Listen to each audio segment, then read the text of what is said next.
Welcome to the Salt Circle Podcast. My name is Hank. I'm a skeleton. With me today is Ben. What kind of supernatural creature are you? I woke up early. Is that enough? Does that count? I don't know. Are you... I'm... He's a tree. He's a tree monster. Wow, Evil okay. tree. Wow. You're just assuming that. I see. Maybe I'm like a... I'm like a... Shit. Is it Poison Ivy? Is Poison Ivy the one who's like, I'm gonna kill all people, but that's because they're hurting trees? She has like plant blood at some point or something too. Yeah, I'll do that. I'm like a She's cooler... She's a Batman villain. She's Oh, an yeah. eco-terrorist villain. Yeah. But like, I'll do that. I'll do a very... I'm like, I have plant blood. And I'm sick of people hurting plants, so now I'm gonna hurt them. Or alternatively, I could be like the murdery gardener in a horror film. The murdery gardener. Okay. You know, the kids come to an old house in the middle of nowhere in the woods or something, and I'm the only person there. I'm like, well, this hasn't been inhabited in 300 years. I'm just a gardener. And then inside the house, they find a picture of the house when it was new, and I'm standing there with a pair of shears or something. Nice. Yeah. Classic. All right. So, this is Halloween episode talking about 2 movies. So we've done this before where Ben picked a horror movie and I picked a horror movie. And I picked 1964's The Last Man on Earth, starring Vincent Price. Yeah. And Ben picked V, which is a 1967 film. It's a Soviet horror film. I see. You said you're so cleanly. Yeah, well, I didn't have a known star to point to for that one. So my structure of what I said broke. And I didn't know how to extra identify it other than you didn't where it's from. You didn't want to go right to Natalia Varley or Leonid Karalyov? No. Are they not well known?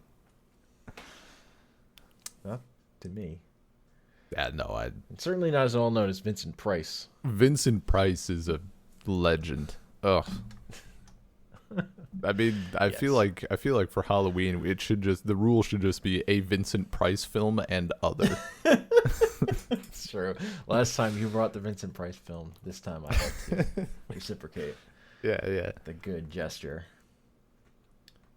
But yeah, so which of these 2 60s movies do you want to start with?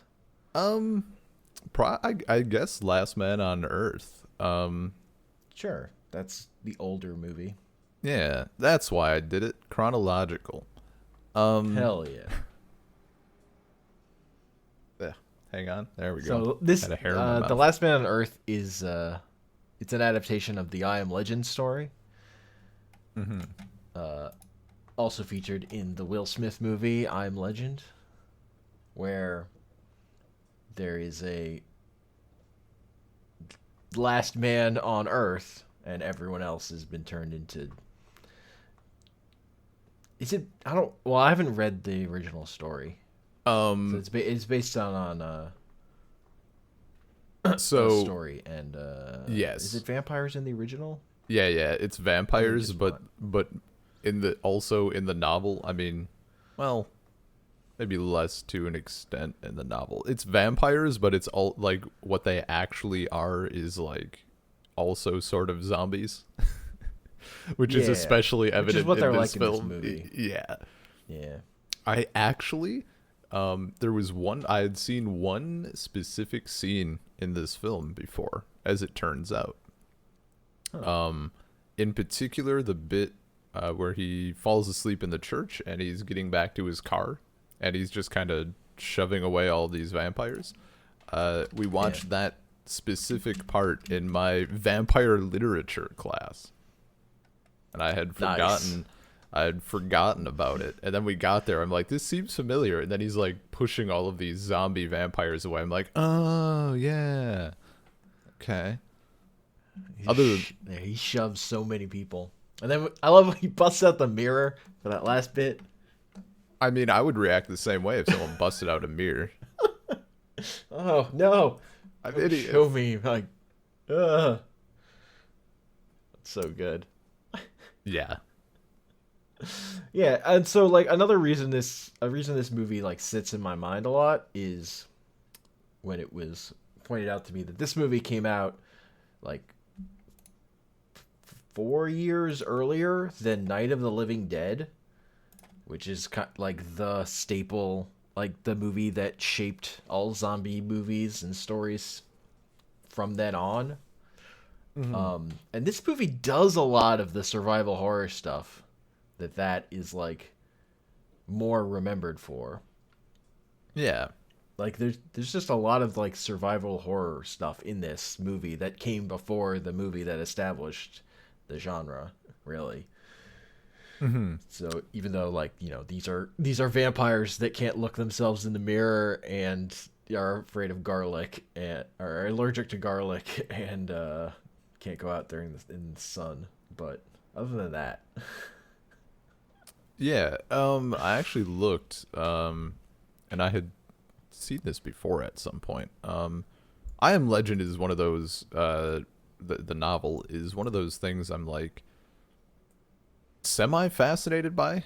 Like as a, it's one of those books where I constantly keep coming back to it, not necessarily to read it again, but to like just to look at the Wikipedia page basically and like read about it and the adaptations. It did yeah. inspire I feel like the it's book definitely and one of those books. It's definitely one of those books where I feel like people are always mad about the adaptations. oh yeah, no, 100, like nobody's had that in I kind of get not fully adapting it in 64 yeah, 64. Like I Am Legend with Will Smith is awful. That Like movie is fine. It's not for the great. no, It's if you're like okay. if you want the But like story in from terms the of book. adapting it, sure. Yeah, like I don't know. It seems like in 2007, like I wasn't expecting um I wasn't expecting Last Man on Earth to actually have like the intelligent vampires or whatever. Because obviously I Am Legend like doesn't do any of that nonsense. Yeah. But yeah, I think the book Wikipedia confirms me here. The book it says the book was an inspiration for Night of the Living Dead as well. Yeah, So that I'm sure. It's a yeah. very like influential book. But the other thing I'll say about Last Man on Earth in the terms of the way it sits, it's like the bridge between the Twilight Zone and Night of the Living Dead. Like a lot of that's set up in the way it's like exists as a piece of speculative fiction for my it's like Twilight Zone. I think the guy who wrote for the Twilight Zone too. Okay. And there's like there's a Twilight Zone episode named "The Last Man on Earth" too. I know. So that's kind of like where I feel like this movie's coming from, and it's sort of like anticipating. It's a little ahead of the curve on some of just the survival horror stuff, I guess. I just love the way it's like how much time it spends on just like silently, like when it goes through him establishing his routine, just like, and like they have narration because it's fucking 1964, and you have Vincent Price there. You gotta have some Vincent Price narration. Dude, yeah. It was This so is good required. though. Yeah, Yeah, that was like the one. Again, I'm comparing this mostly to 2007 film. yeah. Lord, I keep finding like hairs in my mouth. It's Halloween appropriate, I suppose. And in the 2007 film, like they have, isn't he's like constantly talking to himself, right? Or he's just like talking to a non-existent person or whatever. Or his dog. Or the dog, yeah, that's right. Because they want someone there. I mean, you want him talking, I guess. Yeah. But the narration is such a better way of doing that. It was so good. I enjoyed it. Yeah. Well, the narration I feel like was so good because it was Vincent Price. Well, yeah. Like I don't know another actor that could make this version of this movie work this well. Gilbert Gottfried.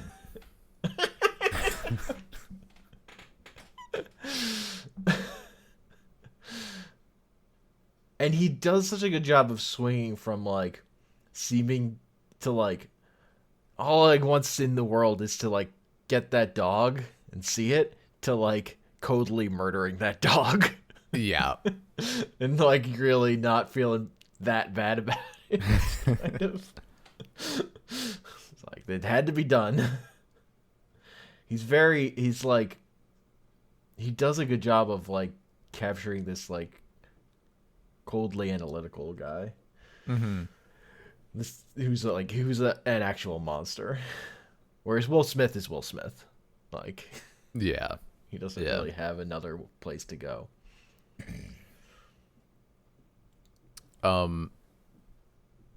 So I'm trying to think if there's because like all of the almost all of the movies I've seen that are like older than the 70s have been like via this podcast. So I'm trying to think if I've seen another example of the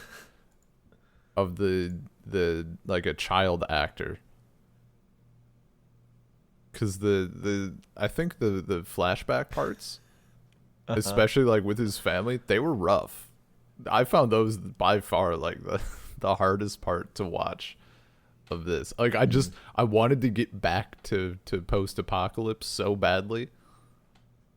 Seeing some of the doctor stuff was fine. We have our little explanation of how it happened and how humanity fell or whatever. That's whatever. But like the family stuff was, maybe it's because the guy's name was Ben.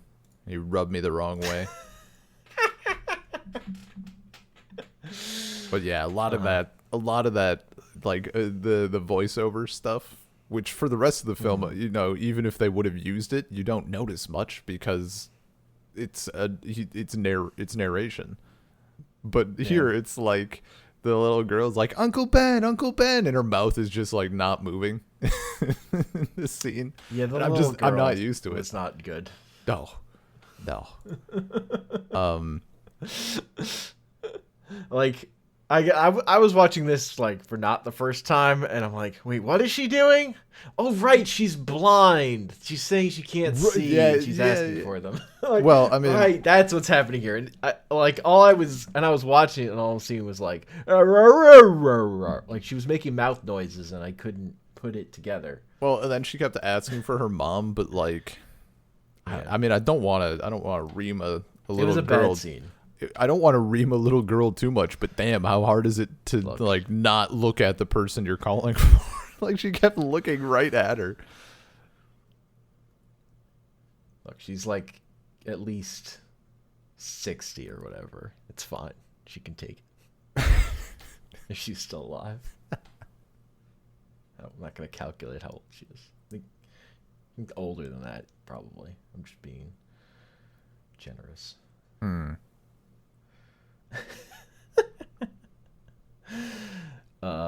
Yeah. No, that part. That's the weak part of the movie. Yeah. Sure. No, anything like in the present. It is hilarious how that guy just always like is Ben, like his fucking his jacket with his shoulder pads. Like he's just really broad shoulders. Yeah. Suit is very funny to me. It's iconic. The look. Yeah. I just love how fucking... He was definitely way better when he was going, Morgan, we're going to kill you, Morgan. That worked better. Man. Just need I more scenes of Vincent Price sniffing garlic. Yeah, fresh. I thought he was when he's in the store and he's like, I can only take what I need. And he takes the giant basket, like he takes all of it almost. I thought he was gonna go for like the little one, like show him really conserving and like regretting not being able to take everything that he wants, but no, he just fucking goes for it. Hey man, there were like 3 of those baskets. It's fine. And the I forget if it's been so long since I've seen the Will Smith movie, but I really like the casualness that he had.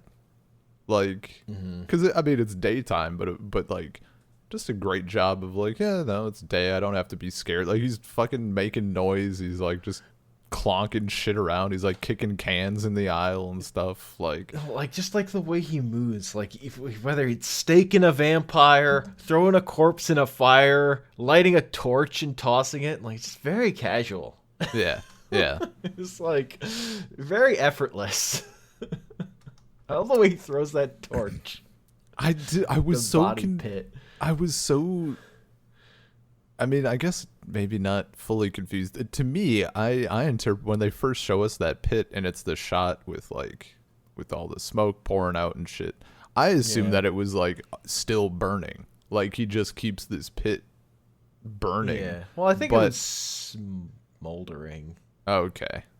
See, I took it as burning. Sure that body got more burned, but yeah, like it kind of. I was confused. Unclear. Yeah, don't show it directly. Yeah, so I was just like, why is he throwing another torch in there if it's already like he already poured gas in the thing? Like it's good. She's going.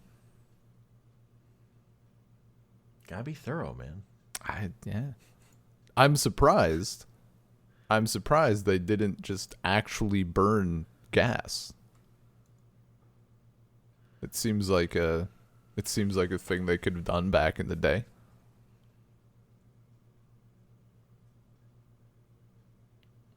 Yeah. The car is some good stuff. I was confused how these vampires, like they're strong enough to tear apart his car. Like this old car that is just like 800,000 tons of pure steel. They're like ripping it to shreds. Okay, but they can't like break down his door.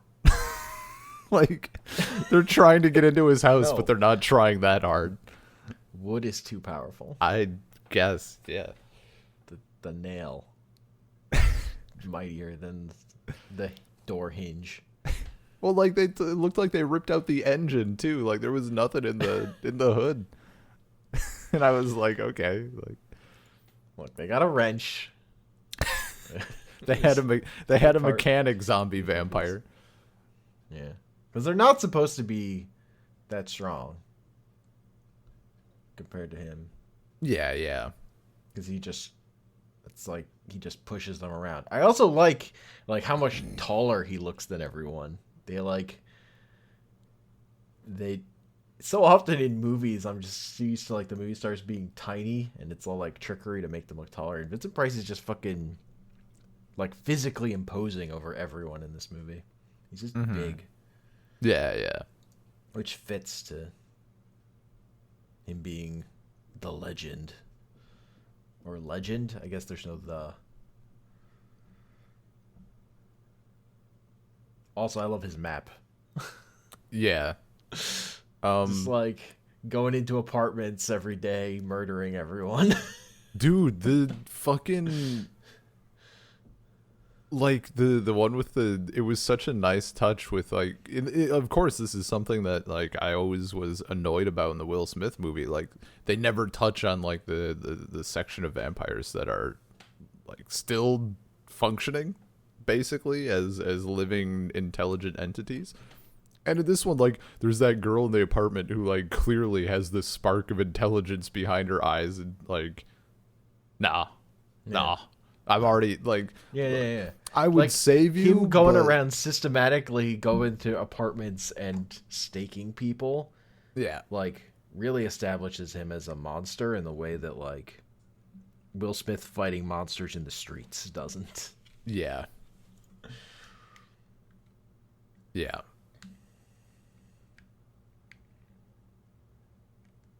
Those are big stakes. Like, he was... Yes. Those are large and also very conical. Like, I'd Well, never... he said he has to get them...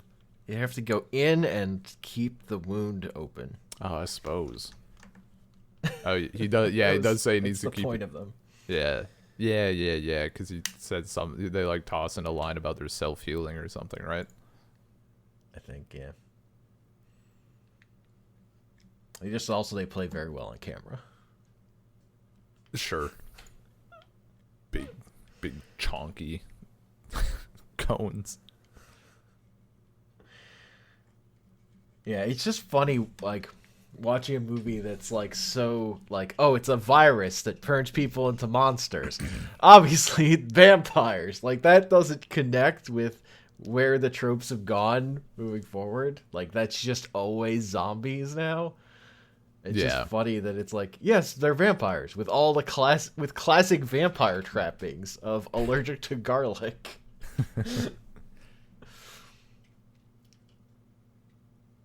Yeah. That's just like a good novelty there. So I want to talk about the intelligent vampires a little bit. Oh yeah, sure. This made me want a different adaptation. Mm-hmm. Specifically to adjust the and I think this is a problem with the original book as well, a little bit. It makes me want a different adaptation or a film that shows a maybe a better version of this, because to me,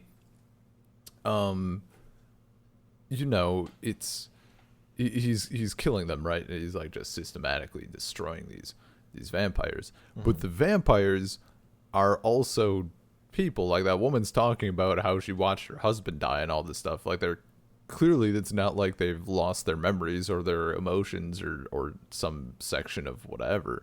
So you would think logically that they would be like, okay, this dude maybe is not aware that, like, we're still kind of ourselves. I wanted them to be more, like, understanding at the very least of that fact, or at least, like, put him on trial or something. I don't know. Okay, so I'll say to that, at least for this movie, Sure. probably that's like the Twilight Zone thing, or of like the hook of the speculative fiction is this guy believed this one world to be this one way, but this one twist. Okay. He's the monster. Man is the true monster. Yeah. Like, oh yeah, no, that's legend. more a feature of the genre, particularly at the time, I would say, of like it's this simple black and like this simple like one twist thing, like that you can like explain it in a sentence or whatever. Yeah. Of like just speculative fiction for sure back then. Yeah. No, exactly. And I get that, but I think it that little thing that like bothers, because like they have their memories, so I don't know. It bugged me a bit, but it also made me think up a version of this story that I would like to see, because again, that's an issue that the book has as well, that they're like they just remember everything and they're just themselves, but they can't go out in the sun or whatever. And again, he murdered a lot of them. He did, but like, did he know they were intelligent? Supposedly, no. If I don't know, if someone went around murdering everyone in real life, I don't think people would be. Oh, I thought you were monsters. I don't know how forgiving. But there was a like, people were rising from the dead, dude. Yeah, you know, but like, I feel like that's an exception. They're past that. They're past that. They got better. They live in the world past that. They don't live in the world of where they got sick or whatever. Yeah, but yeah. I mean, no, it's this particular film is doing something else, and it He does it lives well. outside their whole society. But that's because like they, you'd think at, like the first times it happened, like they know that he exists clearly. Why didn't they reach out and be like, "Yo, hold up, easy, champ. Yeah, there are, you got buds at your door every night, but we're killing them too. There's two sides to this coin here." And no one did. They're just like, okay, well, he keeps killing us, and there's no other option now. We just have to kill him. He's too powerful, Ben. He's too powerful. He can go in the sun. He has garlic. Take him down. I did the version of this that it made me think of that I would like, if I was not so lazy, I would write a screenplay for, is from the intelligent vampire's view. But it's that they keep trying to, like, they're trying to reach out to him, like they're trying to contact him or something to that effect, and he keeps just fucking killing them. So then eventually they have to beat him down, something along those lines. Because I find this line does interesting. like, you didn't have a better way to get in contact him when just the army shows up at the end, basically. Yeah, dude. It's a little. It's like, okay, if you could do this, it's a little much, but you just all have guns. Oh, see, that's maybe the part that like bugged me a little bit. They just show up, and I'm like, okay, so there's like no discernible difference between old and new. Yeah, no, that's like Twilight Zone ending kind of thing, I feel like. And they all like look the same. Maybe like it's just how they all had the same hair and they're all wearing black and shit, but it looked like just the same dude copy pasted like 40 times. Here's definitely CG. We need 40 people with stunning jawlines and good hairlines. Who looks more realistic, the CG in I Am Legend or the army dudes at the end of The Last Man on Earth? Oh, who's more real? And then the baby crying at the end. Mm-hmm. It's okay. We're safe now. Like, maybe he's probably just hungry or something. It wants blood, probably. I don't know. Give him a clove of garlic. Give him a little garlic to suck on. Put him down for the night. Oh no. Like some sort of like a vampire parenting tips. Yeah, when he's fussy, I just wave a little garlic under the nose, knocks him right out for a few hours. Like whiskey on the gums or whatever. Yeah. Eventually, shitty vampire. How to get really high off garlic instead of just they start fucking snorting it. He overdosed.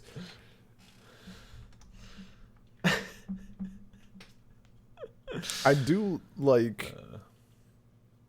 I was kind of hoping. So have you like looked at the summary for the original book at all or anything? Not really. Okay. I mean, like I know about it because I've seen these movies. So there's something. People's reactions. Okay. So there are two things that I really want to see. I mean, obviously, it's too late for this film, but like it would have been amazing. Is some of the ways that the vampires tried to convince what's his name to come outside was like seducing him. So there's like chick vampires outside like doing a pole dance on a tree or whatever, like come out, you know you want it and whatever. So that would have been great. And also part of the reason like why the intelligent vampires finally come get him is he discovers, I forget what it is, it's like some Godzilla shit where like he wounds them in the right way and they like their body over oxygenates or something and they like liquefy, something like that. It's some weird, he like discovers the technique for like just slaughtering them. And so he goes on a killing spree. Like, he just starts, like, he's killing so many of them that there's less showing up at his house, and it's like just vampire liquid running down the streets of New York. And it's so I would like, that is a cool thing. I understand why they didn't do it in the 60s. Yeah. But yeah, and the 07 version blew out its budget filming in Manhattan. Yeah, did you? I've never seen. I know the 2007 film has an alternate ending or something, because people hated the ending. I guess. I only saw it on TV once, so I don't know what ending Okay. I saw. I remember it ended in a lab, and there was an explosion or something. I don't know what ending that is. Okay. Here, I just looked at it quick. Yeah, so the grenade thing where he sacrifices himself is like the OG ending. The director's cut ending: the alpha male makes a butterfly-shaped crack while attempting to break through the glass. The butterfly reminds Will Smith of the similar shaped tattoo on the female Darkseeker that he, I think, kidnapped and was trying to get a vaccine from. And he realizes that the alpha male is trying to recover his mate. Will Smith puts his gun down and returns the female. Him and the alpha male stare at each other, where Will Smith apologizes and sees tears rolling down the alpha male's eyes, face, or whatever. He accepts the apology and leaves with the clan. That's the redone ending? Yeah. Weird. That's what I would think would be the theatrical. And once they're gone, he looks over the photographs of his test subject, showing remorse for the experiments he's undertaken. And then it still like focuses on the survivor. I don't know. I think they were trying to keep both, because like he still goes to the colony of humans, but I think they were trying to appease some of the people who were upset that the vampires were like not intelligent at all. So like that takes away from it, right? If you're looking for a true adaptation. So like, oh, totally. I don't know.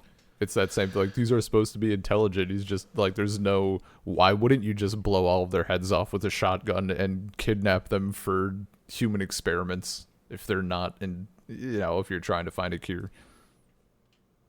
It doesn't, I mean, like, it still doesn't sound great, no. But no.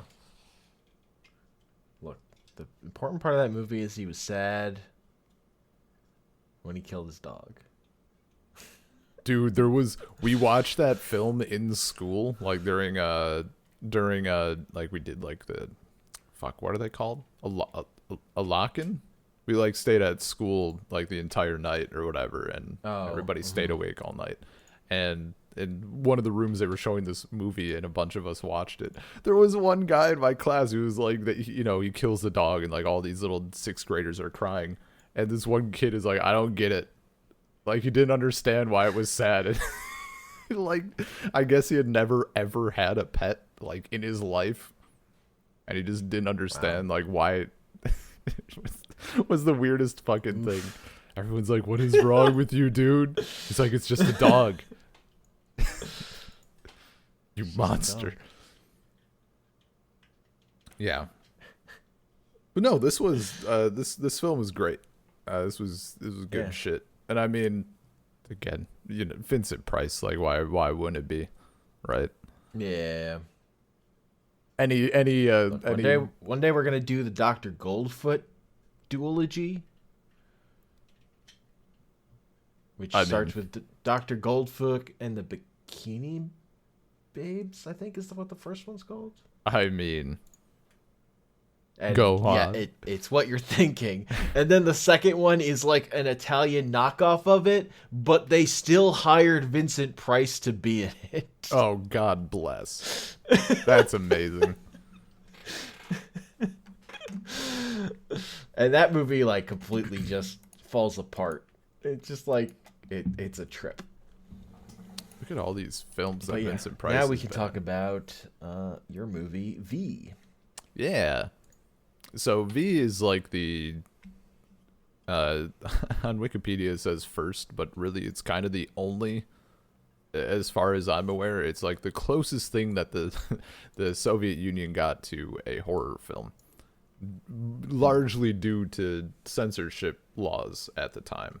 So the only reason that this film like exists in its current form is because they were able to say like, oh, it's a folk tale. It's not horror. We're just recreating a folk tale, which allowed them to get some of the things through, but is also the reason why they couldn't go as hard, like especially in the end.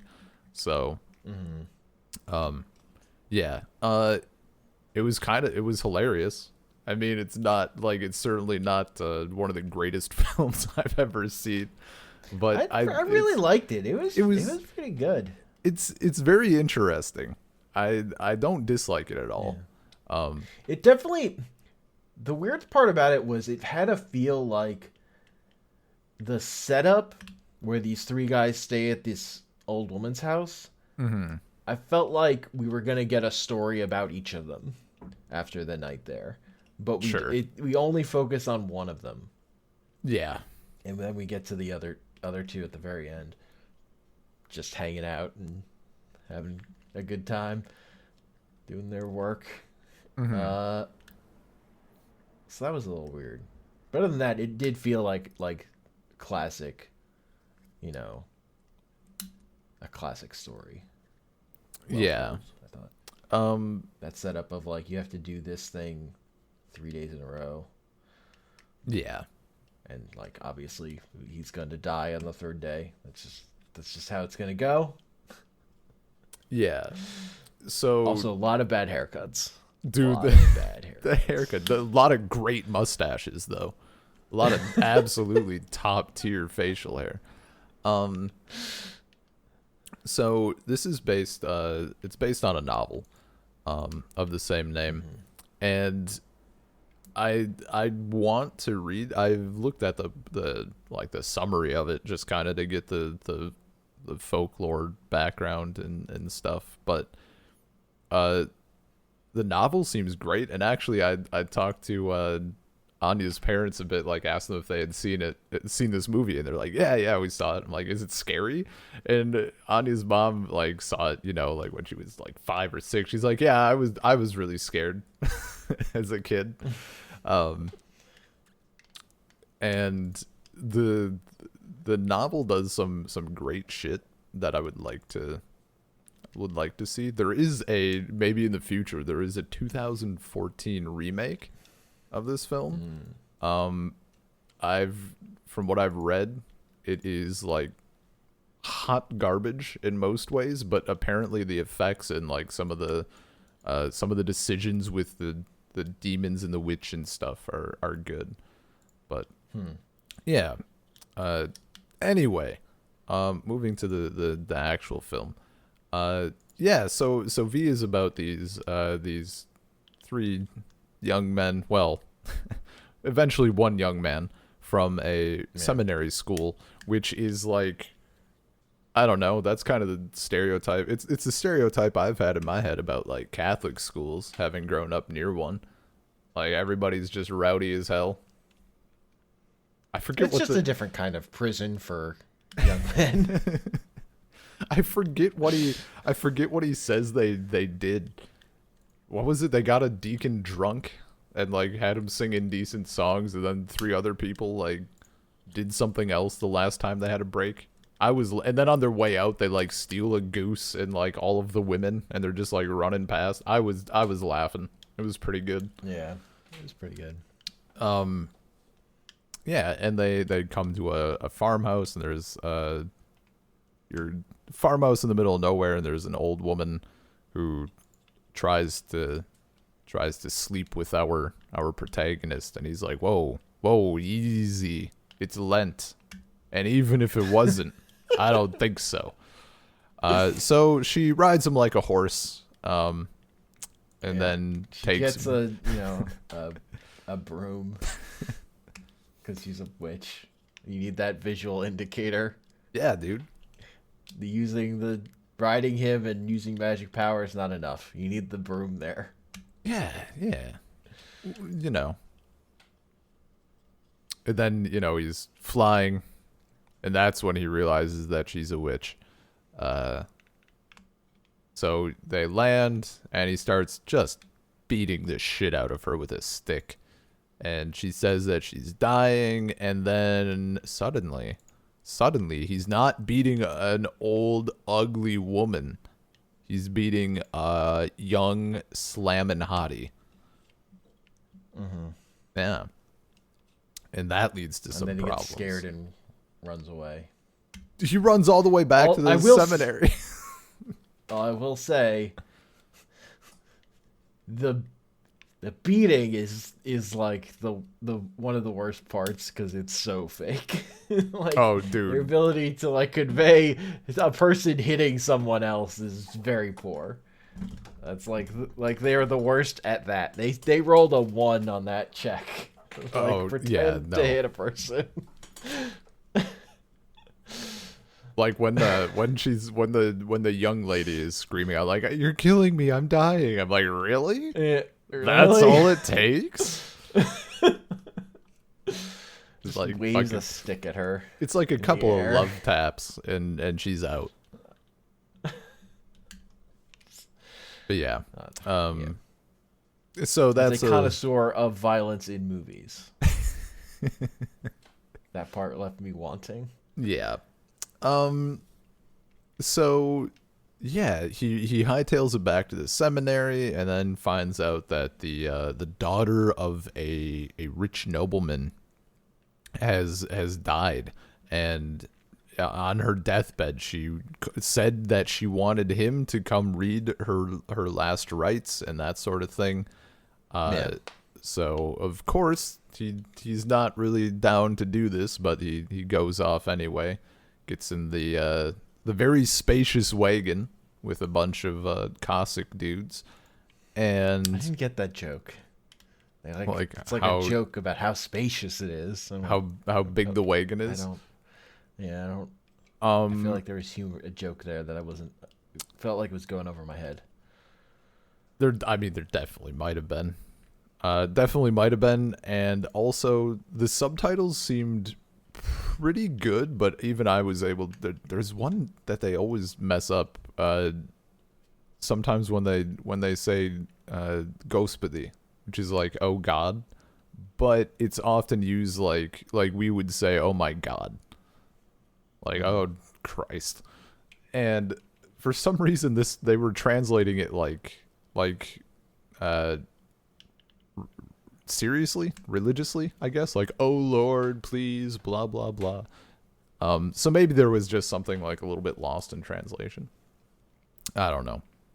I thought he was just trying to make small recognized talk. the joke, but I didn't. It wasn't funny. Yeah, so I was confused. Maybe I thought he was just trying to make like small talk.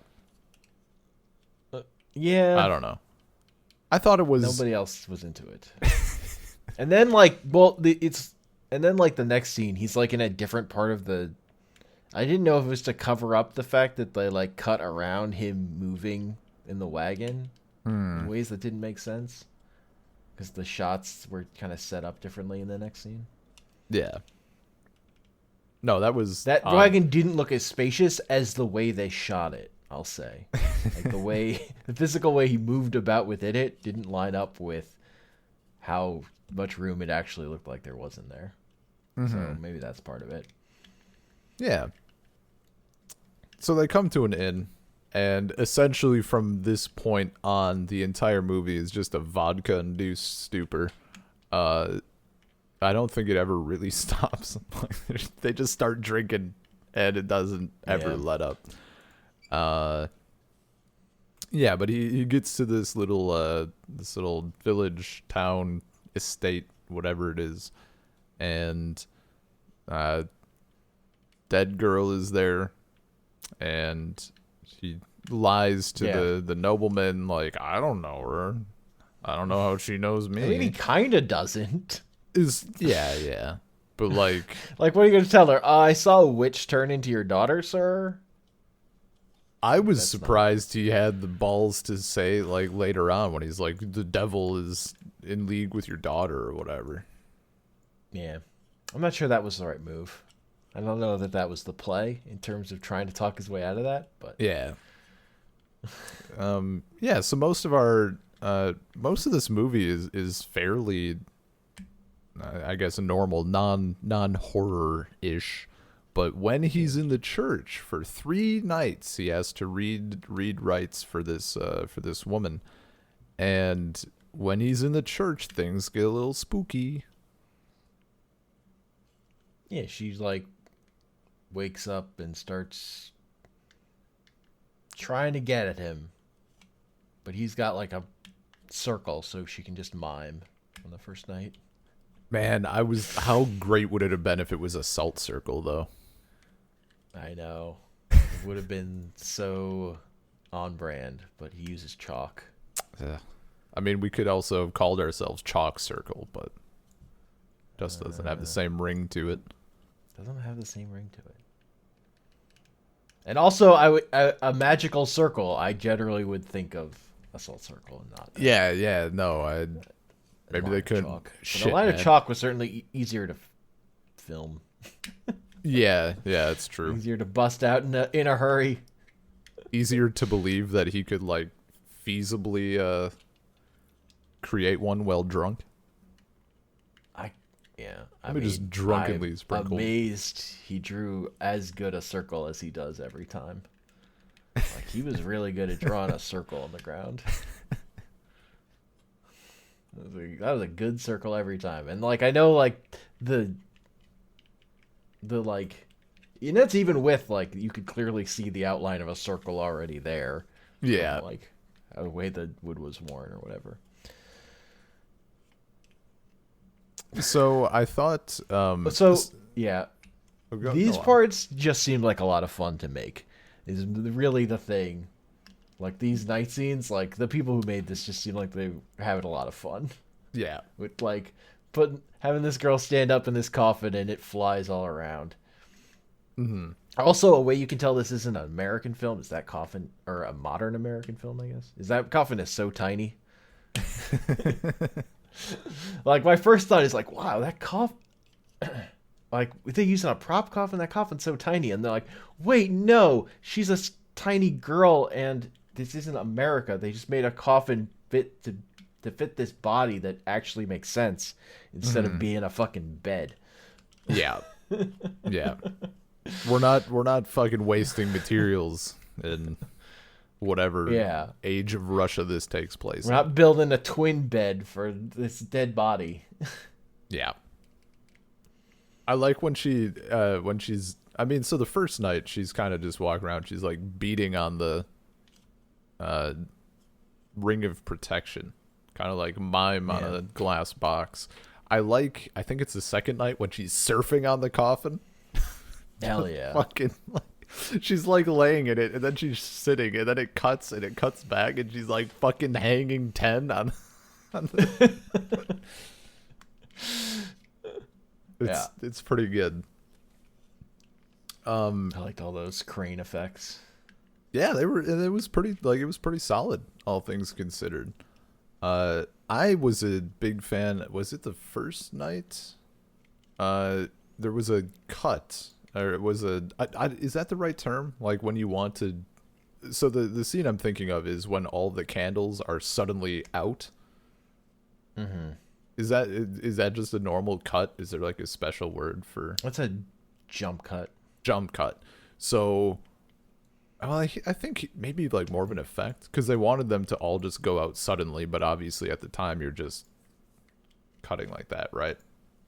Yeah. Mm-hmm. I thought that was great. I thought it looked fantastic. No. Honestly, Maybe like it's just a cut. Yeah. Jump cut might be to a different scene. I don't remember. It was, yeah, but that was really good. I loved how that looked, and just suddenly everything's smoking, and it's, I don't know. I was a bit surprised, I guess. I wasn't expecting. I mean, maybe my expectations were just that low, but I thought generally that stuff was pretty well done. I mean, I like my favorite stuff was the hands. When there Yeah, were so we hands can everywhere. On yeah, the so third night. we can get to the third night, and that's when like shit starts getting crazy. Like this Yeah, girl well, after is the now second night, his hair turns white. yes, So yes.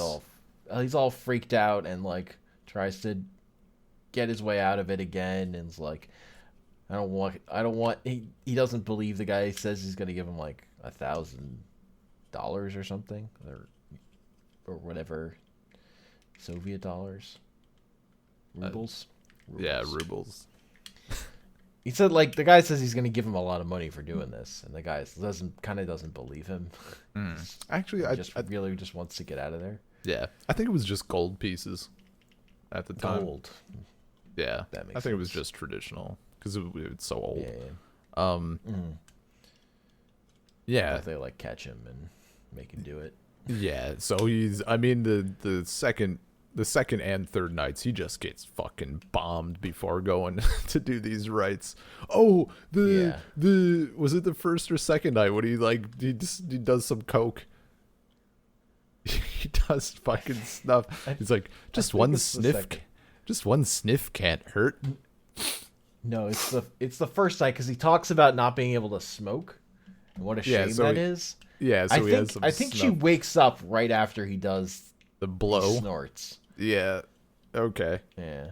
Or the snuff. Yeah. I was fucking laughing at that. Just one bump. Like, you can't smoke in a church. That's unreasonable. Maybe God will allow a little snuff for my troubles. Just takes a hit. It was really good. You ever since the only time in the whole movie anybody does that. Yeah, no, it's Just bust it out. It's a little personal. It's a private moment it was between you and God. it was improvised. It was just the actor finding an in. Yeah. Yeah, so the third night the witch starts like, or the girl under the witch's influence, whatever, starts summoning these demons to torment this poor seminary student. And yeah, as you mentioned, I think the coolest part is like the hands coming out of the walls and stuff. And then when they're doing that shot like around him and the hands are huge and there's just stuff all around him, that was great. Yeah.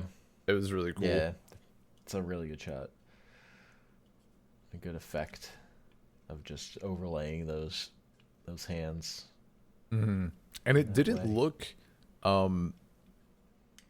like it didn't look too terribly cut out, you know, like when they were flying, when him and the witch are flying, like it looks pretty just a backdrop of airplane footage, the colorized lighting I think covers up a lot. Sure. Yeah, it looked pretty good. And then we see our main guy here, V, which is the big dude, got big bug eyes. Yeah, well they're like build up like, oh, here's the big one. He was not that impressive. Yeah, so this is the particular part where they wanted to go a little hard, but they couldn't. They had to keep it a little toned down. I'll send you. He's just a big guy with little arms. So this is His closer. arms are like stuck in his shoulders. This is a rendition of what it's supposed to look like a bit more. And I think they wanted him to they wanted it to get a little more spooky as well. Like they wanted to have him do more things, but gotta think of the kids. So yeah, it doesn't work. He has huge eyes, and his huge eyes are covered by really big eyelids, and he needs help lifting his eyelids or ears or whatever the guy or whatever the hell needs they are. help opening his eyelids.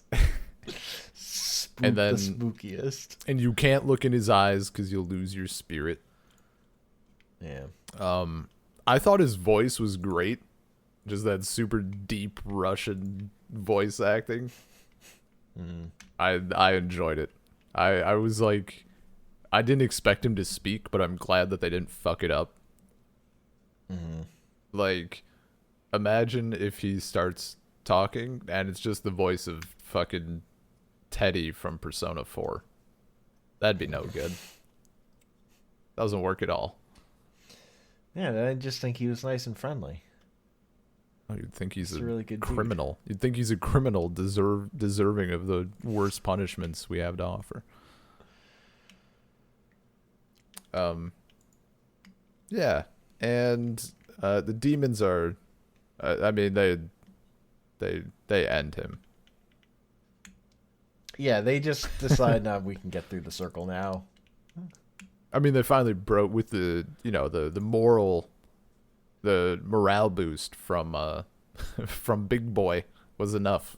Yeah. Yeah. So for some reason the seminary, the dude is there. I forget if they said that earlier in the film that he would be showing up, but like it's morning and our protagonist has not made it. An old woman now lays in the coffin, and yeah. Well, yeah, like she turns back into the witch, and also like the coffin falls apart. Yeah. Well, and then we cut to the other two dudes he stayed at the woman's house with, and they're just like talking about him. He was a good guy. Like, oh, what a shame. Drink to his memory. Are you two working? Yeah, we're working. Yeah, definitely. And we're not watching YouTube at work at all. Quick, he's coming by. Stir the brush in the paint jar. Yeah, that's how we end. It was decent. I don't know if I need to see it a second time ever, but like, sure, it's certainly a interesting cultural thing, especially as I had a good time. It was entertaining.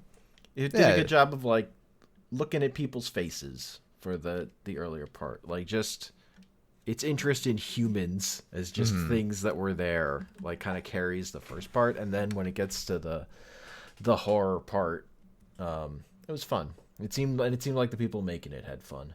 So I appreciated that. Yeah, and this was again like the only thing the only horror thing released in the Soviet era. At some point, maybe we'll watch the remake. I'm curious about it.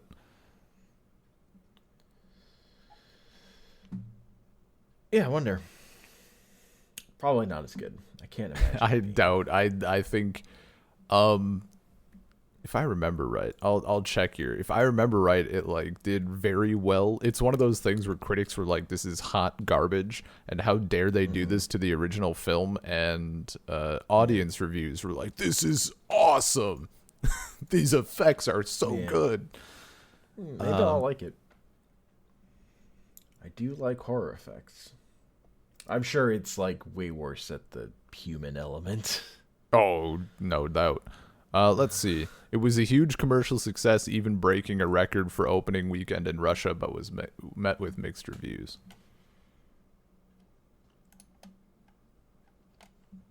I mean, these people look. I'm curious. Especially for like. Oh, I mean, it was V3D. yeah. What if the monsters came? Look at this naming though. Internationally known as Forbidden Empire, and in the UK as Forbidden Kingdom. Ugh. Interesting.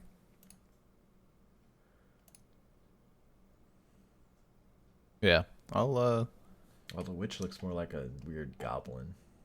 Yeah, I might check it out. Or and an see orc, if it's worth as you would say. An orc. I mean, so he looks like a small orc, is what you're saying. It's like little. She looks human sized. Okay, so just like a regular orc. Yeah, like she has like a a beak almost. Her just mouth shoots out far in front of her face. Or maybe we'll watch that sometime. Let's see. Oh, here we go. Yuri Shchikov in the Moscow News gave a positive review, although he noted that the film lacks target audience, since it is too intellectual for mass production and too simple for an educated audience. He also unfavorably compared it with The Sleepy Hollow by Tim Burton. Ugh. That means nothing to me. Mere Fantastici? Is this? World of Fantasy, I see. I thought that was someone's name. Magazine was more positive about it and named it the best Russian sci-fi fantasy movie of 2014. I mean, maybe it was. I didn't see any sci-fi fantasy movies from 2014, so I Wait, don't know what the competition was. fucking what? A sequel?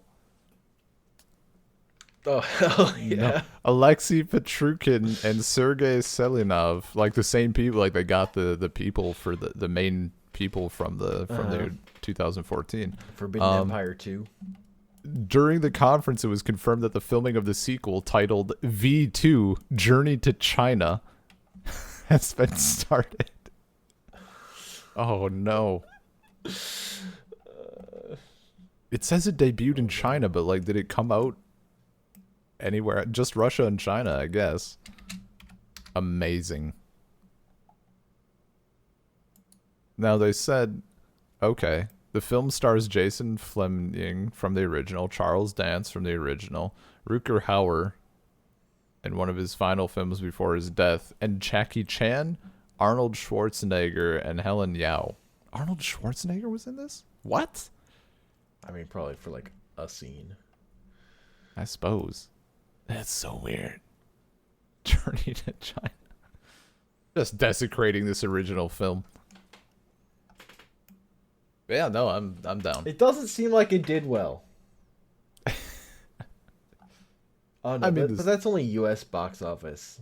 That doesn't mean anything for this movie. Yeah, no, in Russia it did incredibly well. Okay. Yeah, the first weekend take was a 605 million ruble, roughly 17 million, which was an all-time record for a Russian movie at the time. Wow. Well, they captured the market they were after, I guess. I suppose. I mean, like, if people are coming to see it, right, it doesn't matter if critics think it's shit if you're making your money. From that standpoint, anyway. This is actually, like, an interesting thing, though, that, I mean, I'm biased because of Anya, but, it seems like, from some of my students as well, it seems like a lot of people agree that, like, Soviet films from, like, the 60s or 70s, maybe up through the 80s or whatever, like, these Soviet movies are incredibly well done. And there's a lot of stuff. I mean, even if they're not all bangers, like, there's good shit to find. And then modern Russia just makes hot trash. like after that era, it just they haven't done stuff that's too good. I found some people who disagree, but it's one of those things I want to look into a bit more. But yeah, no, this was a good watch for both of these films. I had a nice time. Wasn't too spooky. Yeah. I almost forgot. I didn't pick a movie with slitting. You picked something that's almost as bad. I forgot about my little note that I put in here. Okay.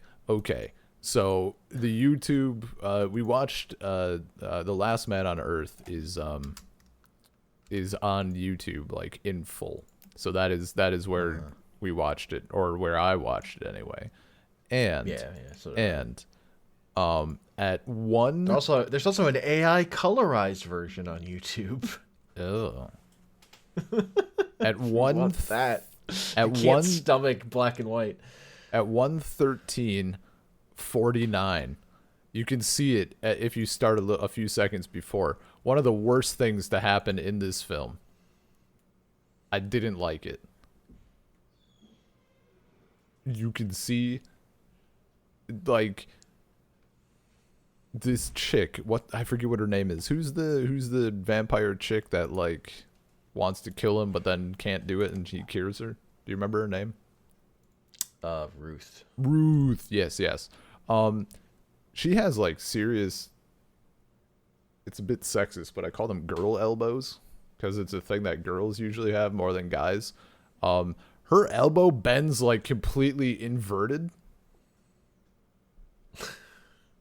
I didn't notice this. I couldn't look away.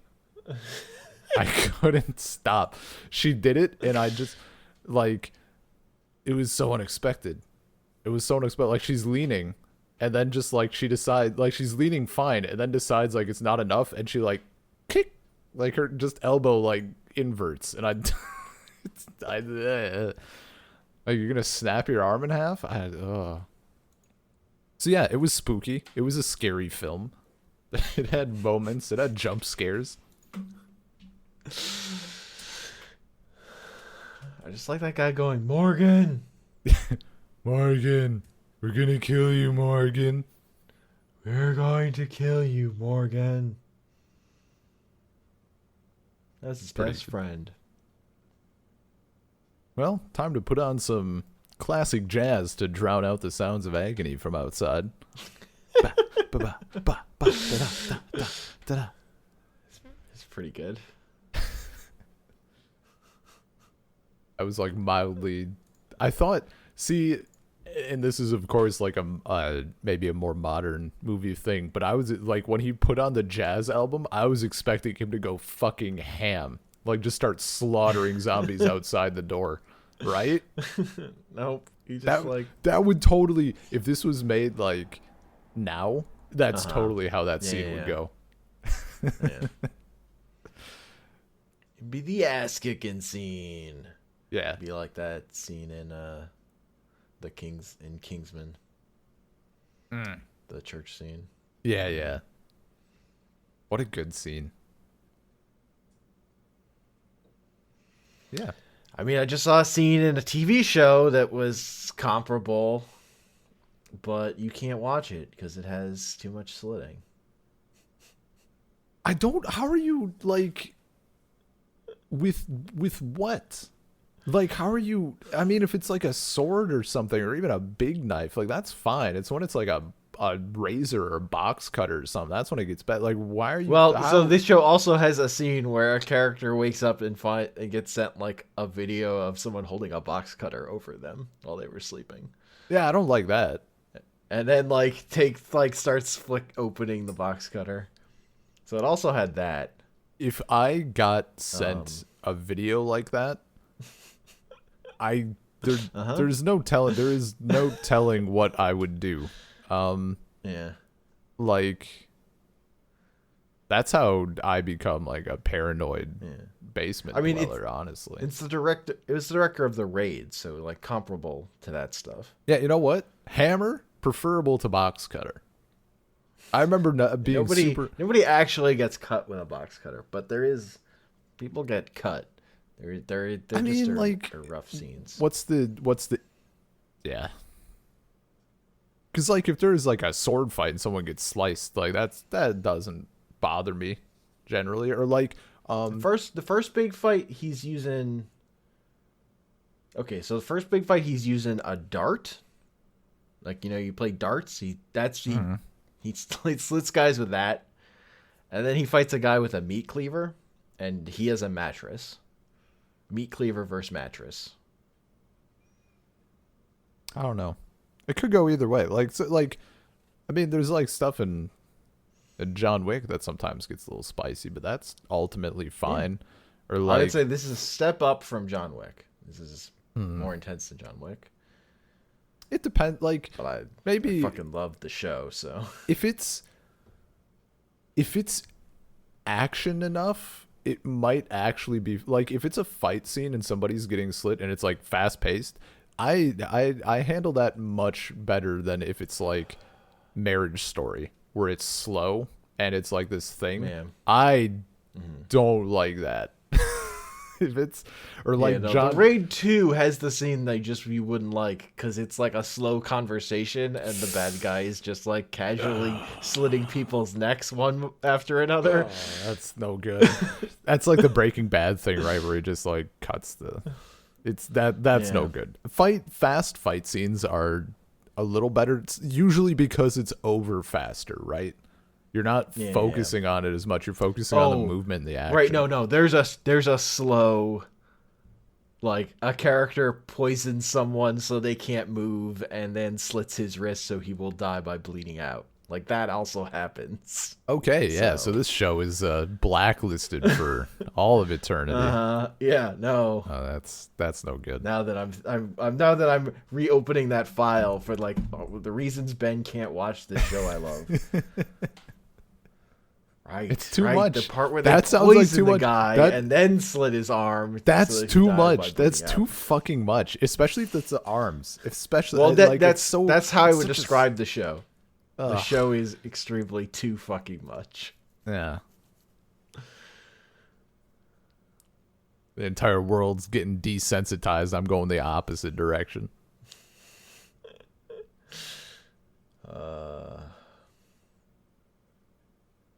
Yeah. Yeah, that's why we have to watch movies from the 60s. I mean, we don't I'm fine with like mental horror. Like fuck me up mentally. I'm like make me scared to sleep. Don't make me scared of household objects. Look, it's just a step up from like Jackie Chan action. Jackie Chan would fight with a ladder. It's like the spirit of butcher or Meat Cleaver v Mattress Meat sounds Cleaver interesting to me. It's pretty good. Like it sounds entertaining and like something I could deal with, but like paralyzed while someone that's like literally my worst case scenario. Like I not only can I not defend myself. No, that was like I don't like it. Okay, I think there's like I was definitely like, oh, there's a lot of slitting, but it's action. Maybe it can be okay. And then like the end of the episode, like no, that's a rough one. Yeah, I mean I'm talking about Gangs of London for the people who do not know what show I'm talking about. Just to be clear, Gangs of London is the show. I've thought about it, like, you know, where my limits lie and stuff, and you know, like if anybody ever like decides like, oh man, Ben really hates box cutters, I'm gonna get like a rubber one, like a fake box cutter, like completely harmless. No, that person's dead to me. That's no good. Yeah, I mean when you said you're open to getting pushed, like.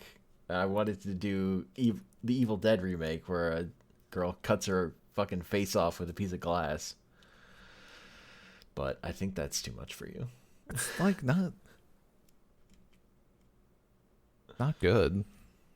There's a good grinding sound. See, that's way worse. That makes it infinitely like we can't just let it be. Yeah. Look, that one made me feel things at the time, so that's why you know it's good. Yeah, I don't. Or it's like I watched this. The only time I ever felt something in the Saw movies was there was one like fish hook kill or something. Ooh. Yeah, that's. I remember when we go ooh. Something stirred within my black heart.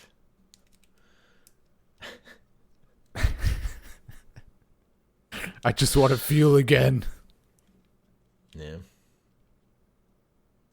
Honestly, though, what I want is girls in red dresses unearthing themselves from being buried alive as it starts to rain blood. That is my shit. What? That's in the Evil Dead remake. I mean, that part sounds cool. It is fucking good. Also, her arm gets stuck under a truck and she has to rip her own arm off. That's also my shit. Less cool. Less cool. Just has to yank really hard until her arm is removed. Is she like undead, or is she a human? Nope. Okay, well that. I mean, she Getting did less cool by the die minute. momentarily. Yeah. But yeah. Trying to think like what the There's origin of there's the song was.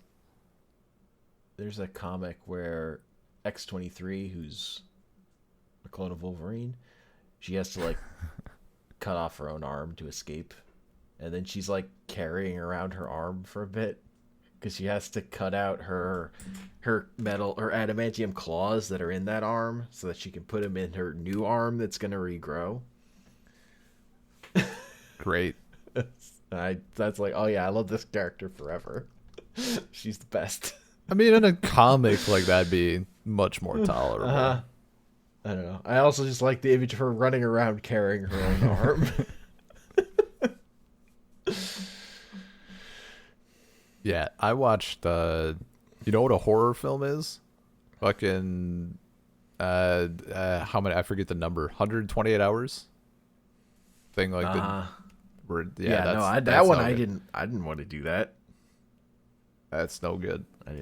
That one I didn't want to watch. That was mostly fine until he starts to cut off his arm, but he doesn't have a utensil for cutting off his arm, so he's just like stabbing. Yeah, no. Yeah, these. See, that one I don't like because that was real. That's a real thing that happened. I Yeah. like fantasy violence. I don't need like real violence unless it's like, I don't know, cannibalism. Then maybe a story about people who had to eat each other. Okay, great. It's like, So a little something light and fun. I just The remember Donner it Party. on a family trip to Canada, like 8 hours in a car, listening to the Tragedy of the Whale Ship Essex book on tape, which is about people stranded on a boat till they go to they're driven to cannibalism. It was a good time. So that's why you like And then we listened Snowpiercer to so a much. Patrick O'Brien, like one of those Patrick O'Brien ships books, and that one also turned out to be about cannibalism. That one also had a story of people getting stranded at sea and having to eat each other. But that was coincidence.